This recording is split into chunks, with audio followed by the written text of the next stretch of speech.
साहूणम्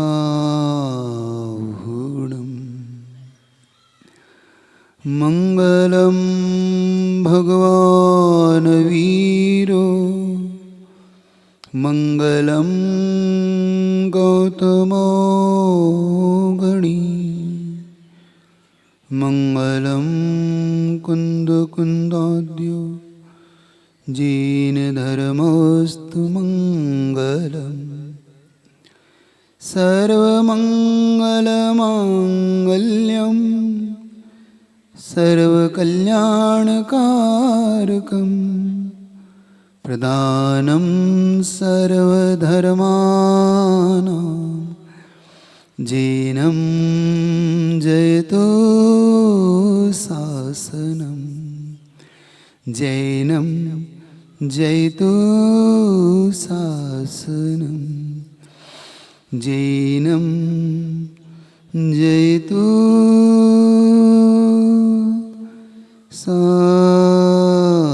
शासनम्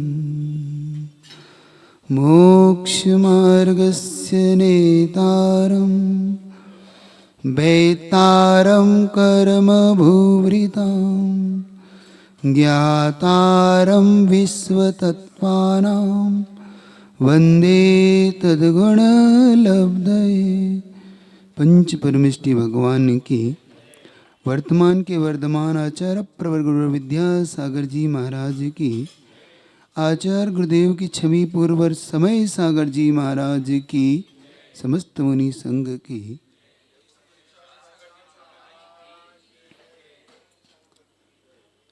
एक गाथा आती है समय सार में।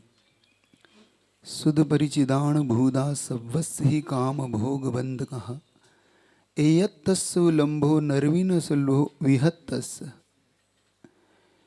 पूज्यवर कुंदकुंद महाराज इस गाथा में आपको संबोधित करते, अपन सबको संबोधित करते कहते हैं, सुध परिचिदान भूदा, यह सुना हुआ परिचित है भूत यानी जीवों के लिए। क्या? काम भोग बंद कथा, काम और भोगों की कथा अनंत काल से जीव की चली आई है, दुर्लभ है। एयत्तस्सु लंभो, एकत्व विभक्त की भावना इस संसारी प्राणी के लिए बहुत दुर्लभ है। नरविनल सुलभ वेदस्य, ऐसा सुलभ होना, इसके अलावा तो बहुत सब सुलभ है। पुत्रों का, स्त्री का, धन का, सब पा जाना बहुत सुलभ है। कोई ज़्यादा इसके लिए कोई बहुत ज़्यादा मेहनत नहीं है। हम संसारी प्राणियों को लगता है कि ये हम कितना पुरुषार्थ कर रहे हैं, हम कितनी मेहनत कर रहे हैं। कुछ नहीं कर रहे हैं, हम सिर्फ पाषाण पर बीज बोने की खेती कर रहे हैं कि इसमें कुछ उगेगा, बस इतना पुरुषार्थ है। समझ रहे हैं आप लोग? पाषाण पर कोई अगर किसान हल चलाता है और उम्मीद करता है इसमें फल सल आएगी, तो जैसे उसकी ये मूर्खता या अज्ञानता ही मानी जाती है, वैसे ही हम सब संसारी प्राणियों की मात्र अज्ञानता ही है कि हम इसमें कुछ रस ढूंढ रहे हैं। आचार्य परमेष्टि एक अच्छा उदाहरण देते हैं कि जैसे कुत्ता होता है, कहीं से एक हड्डी उठा लाता है और इस भावना से भर के वो हड्डी को चबाता रहता है कि इसमें से रस निकलेगा, लेकिन हड्डी में कभी कोई रस होता नहीं। उसका चबाते चबाते उसकी फेफड़े फट जाती हैं और उसमें से रस निकलने लगता है, खून निकलता है, खुद का ही ब्लड, खुद का ही खून। उसे ऐसा लगता है कि देखो मैं ये सोच रहा था कितना सच है, कितना मुझे प्राप्त हो रहा है। लेकिन अंत में जब वो मसूड़े फटते हैं और उसके मसूड़ में दर्द होता है तो थूक देता है और उसे अपनी भूल ज्ञात होती है कि देखो मैं कहाँ अज्ञानता वसात इस हड्डी को चबा रहा था, ये तो मेरे ही मसूड़ों का ब्लड है, खून है। शायद वह तो तिर्यंच है, अज्ञानी है, शायद क्षमा का भी पात्र हो जाए, लेकिन हम मनुष्य जिन्हें हम सबसे ज़्यादा सभ्य, सबसे ज़्यादा ज्ञानी, सबसे ज़्यादा शायद सभ्यता और संस्कृति से युक्त मानते हैं, लेकिन हमारी उस तिरंच से भी ज़्यादा गति नहीं है, उस तिरंच जैसी ही गति हमारी है। हम भी इस संसार में ये चीज़ों को ढूंढते हैं, इसमें रस ढूंढते हैं, लेकिन वो अभी उस हड्डी की तरह ही शायद पंचेंद्रियों के विषयों में रस निकालना चाहते हैं, लेकिन संभव नहीं है। आचार्य परमेश जी कहते हैं शायद रेस में से तेल निकल जाए, पानी में से घी निकल आए, आसमान से फूल टपक जाए, सूर्य पूर्व की जगह पश्चिम से उग जाए, लेकिन इन पंचेंद्रियों के विषयों से कुछ सुख प्राप्त हो जाए, ये संभव है ही नहीं। ये सब तुम्हारा जो प्राप्त होता है वो क्या है? हमें तो लगता है सुख प्राप्त होता है, होता कि नहीं? अच्छा, आप लोग को सुख प्राप्त होता है कि नहीं? आनंद आता है कि नहीं? आता है महाराज। हमारी मनचाही चीज़ वस्तु मिलती है, उसमें जब हम भोजन करते हैं, हम खाते हैं, उसमें हम प्राप्त करते हैं तो बड़ा आनंद आता है। वो आनंद नहीं होता है, वो दुख का ही कारण होता है। इसे हमें समझना होगा। आज वह चारुदत्त जिसकी कथा आपके सामने ला रहा हूँ, कुछ इन्हीं भावों को प्राप्त होने वाले हैं।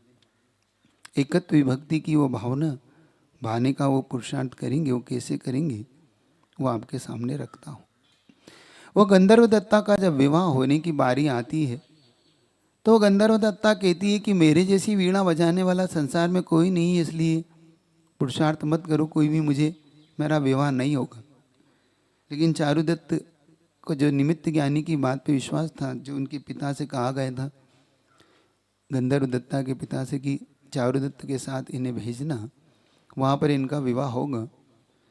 चारुदत्त उस स्वयंवर की तैयारी करता है और बड़े बड़े राजकुमारों को, राजाओं को बुलाता है, लेकिन कोई भी उसे जीत नहीं पाता। लेकिन एक राजकुमार जो उसका नाम वसुदेव थे, वह वसुदेव वीणावादन में जो प्रवीण थे, एक एक अंग को उसके जानते थे। उन्होंने जब वो आए वीणा बजाने के लिए, तो जब ये गंधर्व दत्ता सोचती है कि मेरे जैसा कौन है, लेकिन कहते हैं ऊँट तब तक ही अभिमानी है तब तक पहाड़ पे खड़ा है।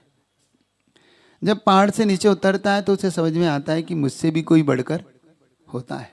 हम सब ऐसे ही अभिमानी हैं। हम उसकी ऊँट की बाती हैं, पहाड़ पे खड़े होकर सोचते हैं कि हमसे कोई ऊंचा कोई नहीं है, लेकिन जब पहाड़ के नीचे आता है तो पता पड़ता है कि हम बहुत छोटे हैं। हमारा अभिमान टूटता है, अंदर का अभिमान चूर चूर होता है। इसलिए झूठा अभिमान करने का कोई फायदा नहीं है। संसार में हमसे भी बड़ा है, कहता है कि सबको अपना एक शेर को सवा शेर मिलता है। वही हुआ। गंधर्व दत्ता को वसुदेव जब मिला तो वसुदेव एक एक चीज का पारंगत था। गंधर्व देवता बड़ी सज धज कर सामने स्वयंवर में आती है। कहते हैं एक जो देवी होती है उससे भी ज़्यादा, अप्सराओं से भी ज़्यादा उसका रूप था। वह सब सच के आती है और वीणा लेके बैठती है, तो वसुदेव सामने उसके प्रतियोगिता में आता है।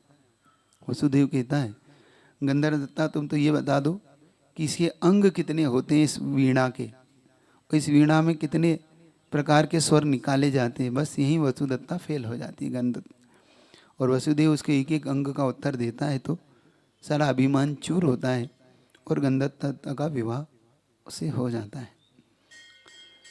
चारुदत्त अपने कर्तव्य को पूर्ण करके निवृत्त होता है।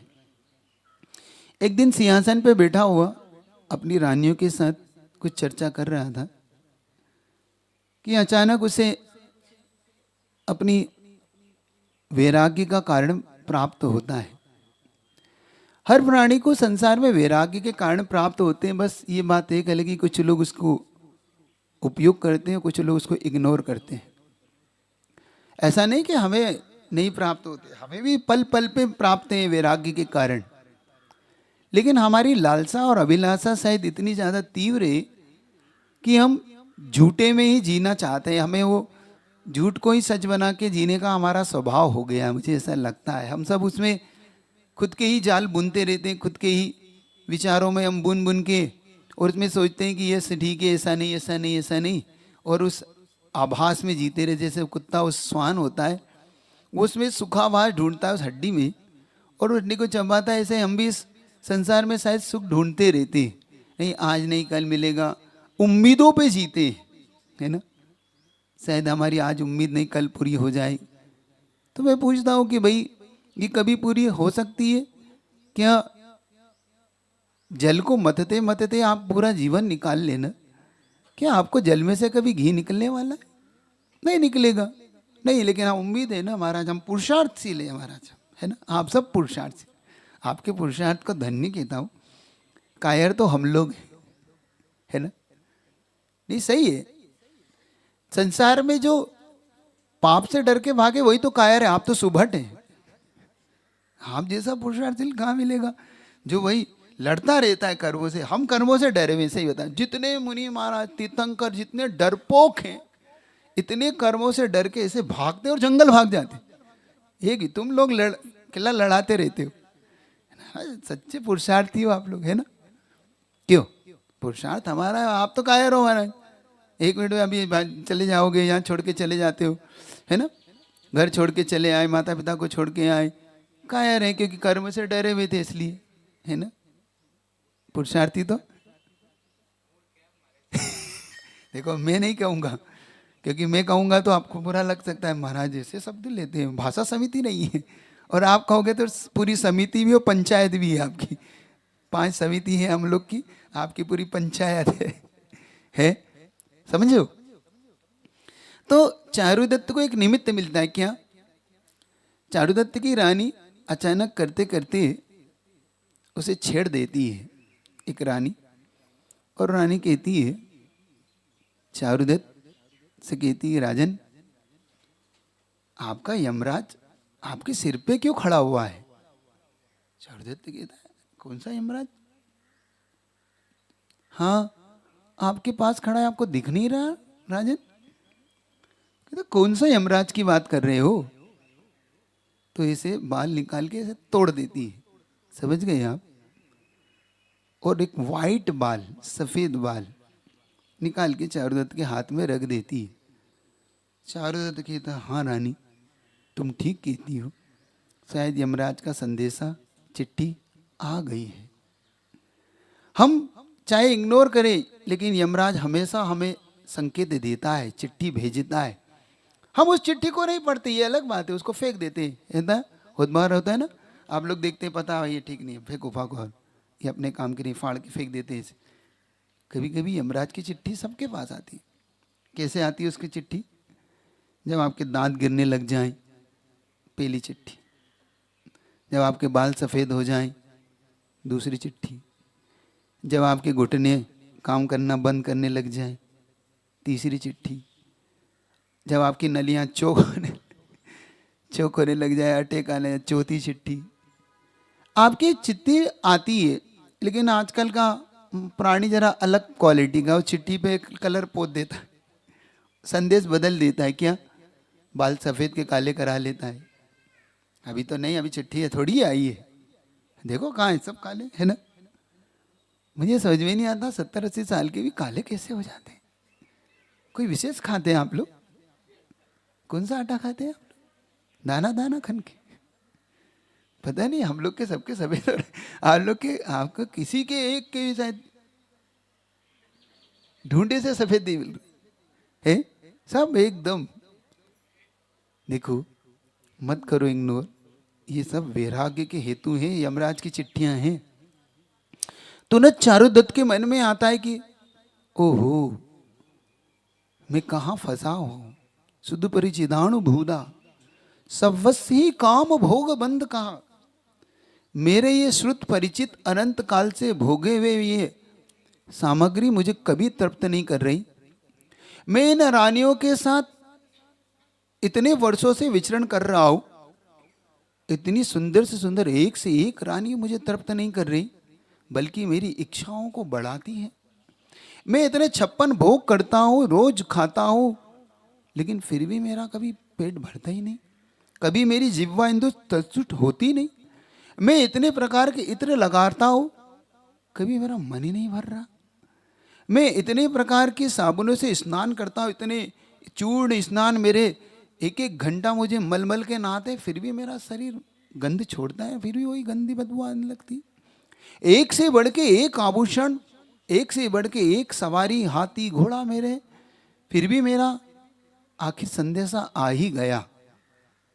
अब मुझे इसे इग्नोर नहीं करना, मुझे इसकी उपेक्षा नहीं करना। तुरंत अपने पुत्र को बुलाता है और अपनी रानियों से चर्चा करता है कि देखो, मैं तुम्हारा धन्यवाद देता हूँ कि तुमने मुझे सही समय पर संकेत दिया। अब मेरा मन इस राज्य को छोड़ने का है और मैं अब इस राज्य को छोड़कर अपने असली साम्राज्य को पाना चाहता हूँ। रानी पूछती क्या हुआ, कौन सा असली साम्राज्य? कहती मेरी एक चैतन्य आत्मा है, वही मेरा जो असली साम्राज्य, सिद्ध परमेष्टि, जहाँ पर अनंत आनंद सिद्ध परमेष्टि विराजमान है, जिनका अपना चैतन्य धन जिनके पास है, जो कभी नहीं लूटता, यमराज की चिट्ठी कभी उनके पास नहीं पहुंचती। मैं उस शाश्वत धन को पाना चाहता हूँ, अब शाश्वत अनंत सुख को पाना चाहता हूँ। मुझे समझ में आ गया कि कभी भी मैं तुमसे तृप्त नहीं होऊंगा, तुम मुझसे तृप्त नहीं होगी, ये संबंध कभी नहीं खत्म होने वाले। यह अनंत संसार कभी रुकने वाला नहीं। कहीं तो मुझे इसको रोकना है, तो मुझे अब पुरुषार्थ करना है। मेरा अर्थ पुरुषार्थ हुआ, मेरा काम पुरुषार्थ हुआ और इसी ने मुझे इस संसार में रोका है। अब मेरा मोक्ष पुरुषार्थ का समय निकट है। अब मेरी आयु जितनी भी होगी मोक्ष पुरुषार्थ के लिए होगी। मुझे अब इस संसार में बिल्कुल नहीं पढ़ना, क्योंकि रानियों को संबोधित करते हुए कितना अच्छा संबोधन है। वहाँ देखना, गजब का संबोधन दिया रानियों को। उसने कहा, रानियों, जब थोड़ा सा आकुलित होने लगी वो रानी और थोड़ा सा स्नेहवसात हो ही जाता है, मन में माँ के लगता है कि देखो तुम्हारे पिता भी मुझे छोड़ के चले गए। चारुदत्त कहती है वो देवल, और इसकी सुमित्रा नाम की वो पटरानी कहती है कि देखो, आप मेरी हंसी मजाक को आपने शायद सीरियस में ले लिया, मैं क्षमा मांगती हूँ, मुझे आपके साथ ऐसा नहीं कहना था। तो कि नहीं रानी, अगर आज तुम मुझे जागृत नहीं करती, तुम मेरी सच्ची मित्र हो। देखो सच्चा मित्र कौन होता है, कौन सच्चा पत्नी है, कौन सच्ची माँ है, कौन सच्चा पिता है, कौन सच्चा भाई है, जो हमें अपनी सत्यता का आभास कराए, वो है सच्चा। बाकी तो झूठे तो हर व्यक्ति, लीपा पोती तो हर व्यक्ति करके है, तुम इतने अच्छे हो, तुम इतने अच्छे हो। जब थोड़ी सी भी पूर्ति नहीं होती ना, तो वही कितना अच्छा पता पड़ने लगता है। जरा सा स्वार्थ नहीं निपटा घर में, तो समझ में आने लगता है कि वो पुत्र क्या कहता है पिता से, वह बेटा माँ से क्या कहता है, माँ बेटे से क्या कहती है, ये सब समझ में आता है संसार का। तुम मेरी सच्ची हितैषी हो, तुमने तो मेरा हित करने के लिए, उद्यम करने का मुझे जगा दिया। जैसे कभी आदिनाथ भगवान को एक और नीलांजना ने मुझे जगाया, ऐसे ही तुमने आज अपनी उस सच्ची रानी होने का आज मुझे तुम पे नाज है। तो कहते हैं कि आप ऐसा वैराग्य कैसे धारण करोगे, आप इतने उसमें पले हो। जो कि नहीं, जे कम में तूरा ते धम में सूरा। अरे एक बार मरते मरते कर जाओ। आचार्य कुंदकुंद महाराज की टीका लिखते हुए आचार्य अमृतचंद महाराज लिखते हैं, मरते हुए भी एक बार आत्मा का आभास करके जाओ, एक बार उस आत्मा के रस को पी के जाओ। मृत्वा इति कृत्वा, ये शब्द दिया उन्होंने, मृत्वा अपि कृत्वा, मर के भी कर जाओ, इस आत्मा का अनुभव लेके जाओ। अपनी आत्मा, इस चैतन्य आत्मा की एक बार अनुभूति करने का लिए अभ्यास करो। धीरे धीरे ही सही अभ्यास तुम्हारा बढ़ेगा। आत्म तत्व, इस चैतन्य द्रव्य की ओर एक बार निकट आओ। बहुत दुर्लभ है, बहुत दुर्लभ है। एक बात आपसे कहूं कि एक ये जिसकी कथा है उसमें आपको बता रहा हूं, एक राजा श्रेणिक हुए और रानी चेलना हुई। रानी सेना और चेलना के एक पुत्र हुआ पुष्पदंत नाम के। वो पुष्पदंत नाम के अचानक से एक दिन वैराग्य होकर दीक्षा ले लेते हैं। उनकी बहुत अच्छी एक से एक सुंदर रानियां। एक दिन वो अपने मित्र से मिलने जाते हैं, उसके घर आहार पे उनका आहार हो जाता है। उसका नाम पुष्पडाल था। वो पुष्पडाल अपने मित्रों को, जो पुष्पदंत थे, उन्हें आर होने के पश्चात, जैसे आप लोग छोड़ने आते हैं ना, वो छोड़ने के आता है। वारिसेन, वारिसेन, वारिसेन, पुष्पदंत नहीं, वारिसेन, वारिसेन पुष्पडाल। तो वो वारिसेन उन्हें छोड़ने के, वारिसेन को छोड़ने के लिए वो पुष्पडाल आता है। तो वारिसेन उनसे कमंडल नहीं लेते, चलते जाते वन में, घने जंगल में पहुंच जाते। अब एकदम कैसे कमंडल दे दे, इतनी तो थोड़ी सो रहता है। और वारिसेन वाले जाके कहते कि पुष्पडाल क्या करोगे घर जाके? तो कहता है मैं क्या करूं बताओ? क्या राग देश में पढ़ोगे, तेरा मेरा करोगे? वैराग्य धारण करो, दीक्षा लो। देखो मित्र की बात में आके, वारिसेन की बात में आके वो पुष्पडाल दीक्षा ले लेता है। कितना दुर्लभ है किसी को त्यागना, अटैचमेंट से डिटैचमेंट होना कितना कठिन होता है। एक बार किसी से व्यक्ति अटैच हो जाए तो वो अटैचमेंट उसका इतना भारी होता है कि छूटता नहीं। देखना कैसे। और जब वो वारिसेन समझाता है तो वो दीक्षित हो जाता है। देखना अभी घर में कोई वैराग्य नहीं, राग से, किसके? मित्र की रागानुभूति से। अभी कोई वैराग्य नहीं था पुष्पडाल को, लेकिन उसका वैराग्य सिर्फ राग है। अभी राग भी बुरा नहीं होता पंचपरिष्टि से, ये प्रशस्त राग कहलाता है ना। कुछ लोग कहते अरे वैराग्य तो है नहीं, दीक्षा ले ली, कोई बात नहीं, ले ली तो ले ली, कम से कम राग से ही सही, है ना। वो राग भी एक दिन वैराग्य में बदल लेगा। लेके तो देखो, एक बार करो तो, पंचपरिष्टि से एक बार राग तो करो। कोई कोई कभी कहते हैं अरे राग तो राग है, या राग आग दहे सदा ताते समामर्त सेविये, चिर व्यचे भजय कसाय त्याग अब तो निज पद बेइये, यही बोलते ना। तो भाई राग तो राग है, चाहे पंचपरिष्टि से राग हो, चाहे पंच विषयों से राग हो, है ना। ऐसे ही है ना। एक है बेड़ी तो बेड़ी है, सोने की हो चाहे लोहे की हो, बेड़ी तो बेड़ी है। राग तो राग है, पंचपरिष्टि करो तो भी राग है, पंच इंद्रियों से करो तो भी राग है, सब एक है। टके शेर बाजा टके शेर खाजा, अंधेरी नगरी चौपट राजा, ऐसे ही है। क्यों, क्या है घटना, क्या है? एक है क्या? एक महाराज जी बहुत अच्छे प्रसंग सुनाते। एक सुधासागर जी महाराज कि एक बार जब छुल्लक थे तो एक पंडित आया, और पंडित आके कहता है महाराज आपने दीक्षा तो ले ली, कुछ अनुभूति हुई कि नहीं हुई? सुन रहे हो कि नहीं? क्यों, अभी तो अनुभूति कैसे होगी? तो कि अभी तो मैं दीक्षित हुआ, नए नए दीक्षित था, बिल्कुल अभी नए नए दीक्षित थे। तो कुछ यहाँ पे कुछ प्राप्त रहा हो रहा है कि नहीं? तो यार बात तो ठीक कह रहे, नहीं तो तुमने घर छोड़ा, अभी घर से राग छूटा, गुरु का राग हो गया। तो घर में राग करते थे, अब गुरु से राग करने, तो फायदा क्या हुआ? दोनों एक है, राग तो छूटे ही नहीं। तो उन्हें कहा इस वास्तव में बात तो ठीक कह रहा है, कहीं मैं उलझ तो नहीं गया, क्योंकि मेरा दिमाग खराब हो गया उस दिन मेरा सामायिक में मन लगा ही नहीं, इतना मन लगा ही नहीं, दिमाग खराब हो, क्या करूं, मेरी सामायिक बिगाड़ दी उस पंडित ने, अब क्या करूं? तो गुरु जी के पास गए, आचार्य जी के पास गए, आचार्य श्री, कि भाई गुरु का राग और घर का राग। तो गुरु जी ने कहा कोई पंडित आया था क्या? गुरु जी आपको कैसे पता? क्योंकि मेरे पास भी आया था। गुरु जी ने कहा उस पंडित से चर्चा हुई क्या तुम्हारी? गुरु जी ने कहा हाँ।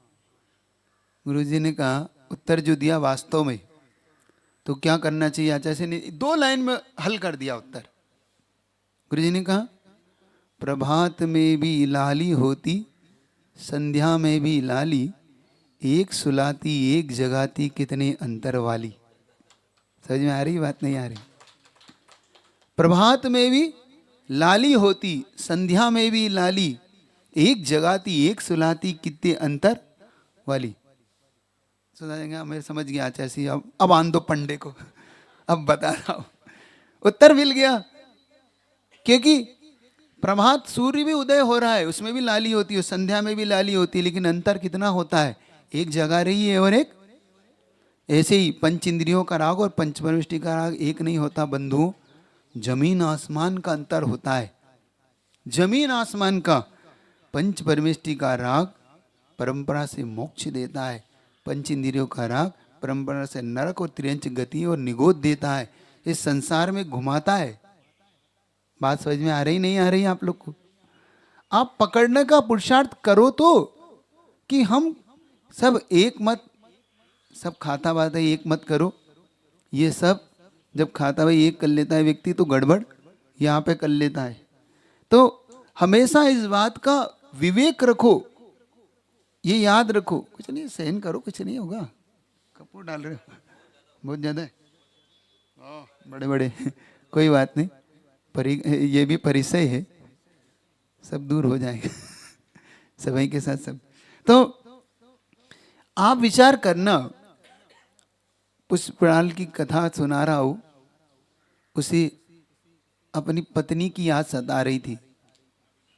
वो कितने दिन, वारिसेन 12 साल तक, 12 साल तक वारिसेन महाराज उस पुष्प डाल को झेलते रहे। झेलते मतलब स्थितिकरण की भावना भाते रहे।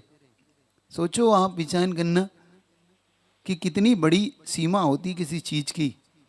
हम बहुत जल्दी आकुलित होते हैं, अरे ऐसा हो रहा है वैसा हो रहा है। 12 साल एक, सच्चा सम्यक दृष्टि कभी भी उपेक्षा नहीं करता, बल्कि उसे उठाने का भावना भाता है। मुनि महाराज का उपगोहन स्थितिकरण देखना। और जब वारिसेन को लगता है कि अब कुछ बात अलग ढंग से करना पड़ेगी, तो वारिसेन रानी चेलना को एक चिट्ठी मतलब एक संदेश भेजते हैं कि आज मैं आ रहा हूँ, जरा रानियों को तैयार रखना, एक से एक सुंदर, सबको सजाना दजाना सब कुछ अच्छा बढ़िया सजा के। ठीक है, सजाती है। चेलना सोचती है वारिसेन का मन डगमग हो गया क्या, क्या मुनि पद में मन नहीं लग रहा, लगता है, क्योंकि मेरा बेटा होके लौट रहा है, मेरी कौन सी कमी रह गई, मेरे संस्कार में क्या चीज की कमी रह गई, आखिर इतना बड़ा पद पाके छोड़ रहा है। ऐसा हो नहीं सकता, उसके पीछे कोई कारण होगा। कोई बात नहीं, उनने कहा मुनि महाराज से कहो तैयारी है, आ जाएं, आए।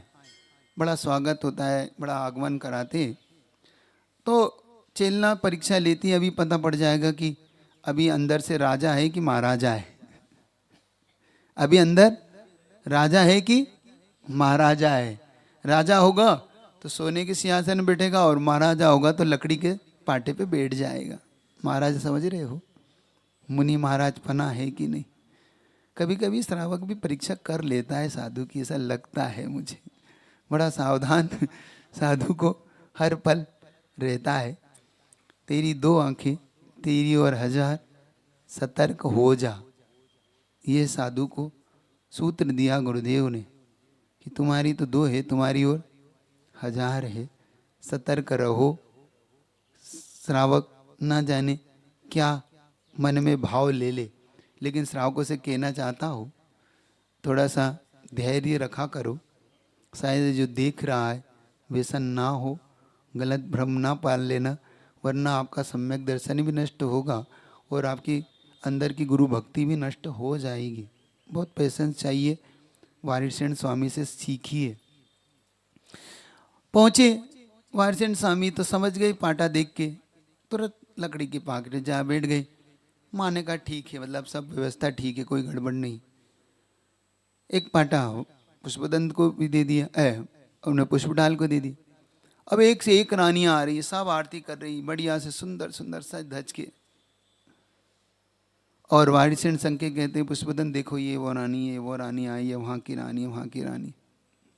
फिर धीरे से कहते हैं कान में, सुनो मैं तो सब छोड़ चुका हूँ, तुम इनमें से जितको चाहो ले लो और तुम्हें राज्य तिलक करवा देता हूँ, तुम राजा भी तुम्हें बन देता हूँ, तुम टेंशन नहीं करो। किसका? पुष्प डाल देता है, किसका टेंशन? अपनी काणी रानी का। क्योंकि 12 साल उसको अपनी काणी रानी याद आती रही, जिसकी एक आंख नहीं थी। वो कैसी होगी, वो कैसी लगती होगी, वो कैसी लगती होगी, मुझे याद करती होगी। सोच लो 12 साल। और जब पुष्पदन वारिसेन कहते हैं छोड़ो, कहाँ उसकी याद कर रहे हो, एक से एक देखो अप्सराओं से बढ़ के, वास्तव में एक से एक। वो पुष्प डाल के थे, क्षमा कर दीजिए, मेरी आंखें खुल गई। जिन्होंने एक से एक रानी छोड़ी है, और मैं एक ऐसा हूँ कि एक कम आंख वाली भी नहीं छोड़ पा रहा हूँ, और जो एक से एक अप्सराएं छोड़ के वैराग्य को पाए। सुध परिचिदाणु भूदा सबवसी काम भोग बंद कथा। ये काम की कथा, पंचेंद्रियों की विषयों की कथा बड़ी सुलभ है, और सुनी हुई, देखी हुई, भोगी हुई है। दुर्लभ क्या है? एकत्व नवरीन सुलभो विहतस्। आज तक कुछ प्राप्त नहीं किया है तो एकत्व विभक्त की कथा, एकत्वपना प्राप्त नहीं हुआ। चारुदत्त समझा रहा है इस कथा से कि देखो बड़ा दुर्लभ है। मैं यही सोचता हूं कैसे छोड़ा होगा इन महापुरुषों ने। 1 मिनट में सारे भोग छोड़ के और वैराग्य धारण कर लेते हैं, और हम सब कुछ नहीं, शायद हमारे ऊपर उस उल्टे घड़े हैं हम सब। कौन से घड़े? कितना ही डालो सब बह जाते। फूटे घड़े तो नहीं है, कुछ फूटे भी होते, कुछ उल्टे होते, कुछ चिकने होते। कौन से घड़े? आपका कौन सा है? क्यों? सोचो चारुदत्त क्या भावना लेके बाहर आए और उसकी पत्नियों को समझाता है, सुनो। एक गजब का उसका वैराग्य का वो सीन है। कहता है देखो, हजारों नदियां भी अगर समुद्र को तप्त नहीं कर पाई तो मैं तुम्हें कैसे तप्त करूंगा। हजारों नदियां, कभी समुद्र तप्त हुआ? हुआ नहीं हुआ ना। फिर वो समुद्र खाली का, और हजारों नहीं 14,000 नदियां बह के लवण समुद्र की ओर जाती है, तो भी लवण समुद्र कभी प्यासा का प्यासा रहा। हजारों ईंधन डालने पर भी कभी अन्य तृप्त होती है? होती है? नहीं होती। क्या व्यक्ति की जीवन पर्यंत इन भोगों को भोगने के बाद क्या तृप्ति हुई? नहीं हुई। तो चारुदत्त समझाता है रानियों को। रानियां कहती हैं, धन्य हैं आप, आपने जीवन भर साथ निभाया है, तो फिर हम इस मार्ग पे आपका साथ नहीं छोड़ेंगे। देखो कैसे गजब का भाव। सच्ची पत्नी वो हो जो पति का साथ ऐसे निभाती है। वो कहती है कि जब आप ही वैराग्य ले रहे हो तो मैं क्या करूँगा घर में रह के। ठीक है, तो हम भी आपके साथ चलेंगे। तो देख लो, तो कि आपके साथ रहेंगे कि नहीं, साथ नहीं रह पाओगे, आपको आरिकाओं के साथ रहना होगा। मैं तो अपने मुनि संघ के साथ रहूँगा। थोड़ा सा हताश होती है, फिर कहती जब रहना ही नहीं है साथ में तो फिर सोचना ही क्या है। जब छोड़ दिया है तो छोड़ दिया। वो अपने इधर जाके राज तिलक करते हैं, और चारुदत्त उधर जाके मुनि महाराज के पास 12 भावना भाते हैं, और वैराग्य को प्राप्त होकर मुनि वैराग्य धारण करके मुनि बन जाते हैं। मुनि बन के खूब कठोर तप, खूब कठोर साधना करते हैं, बहुत अच्छी खूब अच्छी साधना करके। और एक दिन ऐसा आता है, यम संलेखनाओं को लेते हैं। यम संलेखना लेकर इस शरीर को, देह को छोड़ते हैं, और अंतिम शरीर प्राप्त करने के लिए मोक्ष तो नहीं जा पाते, सर्वार सिद्धि की उस स्वर्ग को प्राप्त कर लेते हैं जहाँ पर 33 सागर की आयु उन्हें प्राप्त है। वो 33 सागर की आयु लेकर वहाँ पर गए हैं, लेकिन एक भाव अवतारी उनका निश्चित है, क्योंकि सर्वार सिद्धि से जो भी जीव आएगा वो उस अगले भव में मोक्ष को नियम से प्राप्त कर लेता है, क्योंकि इस मुनि पद की महिमा है। लेकिन बीच में सप्लीमेंट्री महापुरुषों को भी आ जाती है। गुरु जी ऐसा मानते थे कि ये सब सप्लीमेंट्री है। मुनि बनकर पुरुषार्थ मोक्ष के लिए किया था, लेकिन स्वर्ग बीच में गए हैं, ये सप्लीमेंट्री है। जैसे बच्चा कोई पढ़ता है, पास नहीं हो पाता, लेकिन सप्लीमेंट्री आ जाती है, लेकिन फिर से पुरुषार्थ करता है, फिर अच्छे नंबर ला के पास हो जाता है। ऐसे ही वो मुनि महाराज जिन्होंने अपनी 12 भावनाओं को भाया, अनित्या, आचरण, आश्रव, इन सब भावनाओं को भाते थे वो। इसी के साथ आरिकाओं ने भी भावना भाई। आरिकाओं ने भावना भाकर इस स्त्रीलिंग को छेद कर उस देव पर्याय को प्राप्त किया। उस देव पर्याय को प्राप्त होकर वहाँ पर अब वो भी अगले भव में उस मोक्ष के लिए पुरुषार्थ करेंगी। आप सबसे कहना है, आप सबने इस चारुदत्त नाम के पुराण को पढ़ा या हरिवंश पुराण की एक शॉर्टकट कथा आपके सामने रखी। ये पूज्यवर ने लिखी है, गुणभद्र स्वामी ने हरिवंश पुराण लिखा, उन्हीं के द्वारा ये महान कथा प्राप्त हुई। जो कुछ था उन्हीं का ही था, उन्हीं के द्वारा ही मैं आप तक पहुंचाया। आपने बड़े शांति भाव से इन सब चीज़ों को सुना। अब इस चीज़ को सुनने के बाद अपने जीवन में इस कथा को जरूर उतारना, पुरुषार्थ करना कि इन भोगों से ऊपर उठकर योग की आर आ सको, क्योंकि हम बड़ा दुर्लभ पर्याय पाया है। बहुत कठिनाई से इस मनुष्य पर्याय को आप सबने पाया है, हम सब ने पाया है। और मनुष्य पर्याय में जैन कुल और दुर्लभ है। जैन कुल में भी देवसास गुरु का मिल जाना बहुत दुर्लभ है, बहुत दुर्लभ, बहुत कठिन मान के चलना। देवसास गुरु मिलने पर भी ऐसी बुद्धि मिल जाना बहुत कठिन, क्योंकि बुद्धि होती ही नहीं। जैन कुल पाकर भी लोग विषयों में फंस जाते हैं, क्योंकि विषयों का चक्कर ही कुछ ऐसा है, वह अपने जाल में हर समय आकर्षित करता है। उसका आकर्षण कभी कम नहीं होगा, वो आकर्षण को बढ़ाता ही है।